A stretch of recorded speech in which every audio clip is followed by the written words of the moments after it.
Heritage అవినీతిపై enquiry చేపట్టాలని demand చేశారు ఎమ్మెల్సీ బొత్స. టీటీడీకి నెయ్యి సరఫరా చేసే కాంట్రాక్ట్ ను బ్లాక్ లిస్టులో ఉన్న ఇందాపూర్ సంస్థకు ఇచ్చారని ఆరోపించారు ఎమ్మెల్సీ బొత్స సత్యనారాయణ. ఇందాపూర్ సంస్థ హెరిటేజ్ కు సంబంధించినదే అన్నారు బొత్స. కేవలం 320 రూపాయల విలువైన నెయ్యిని ఇందాపూర్ సంస్థ ద్వారా కిలో 650 రూపాయల చొప్పున టీటీడీకి సప్లై చేస్తున్నారన్నారు.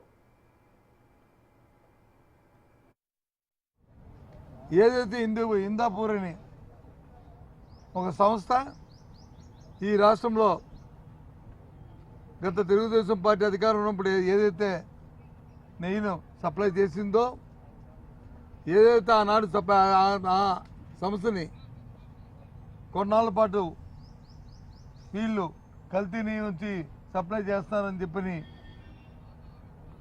బ్లాక్ లిస్ట్లో పెట్టారో, తదుపరి 6 నెలలకే ఆ సంస్థ నుంచి మళ్ళీ తాలూకా బ్లాక్ లిస్ట్ నుంచి మళ్ళీ మెయిన్ లిస్టు తీసుకొచ్చి ఆ సంస్థ ద్వారా 280 రూపాయలకి 320 రూపాయలకి కూడా నెయ్యి కొన్న నేపథ్యం. అదే సంస్థ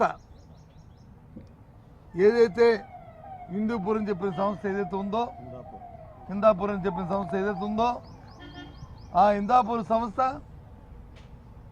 ఇవాళ వచ్చి 658 రూపాయలకి ఇవాళ వచ్చి నెయ్యిని సప్లై చేస్తున్న నేపథ్యం. ఈ ఇందాపూర్ సంస్థ ఎవరిదో కాదు, సొంతంగా హెరిటేజ్ సంస్థకు సంబంధించిన సంస్థ.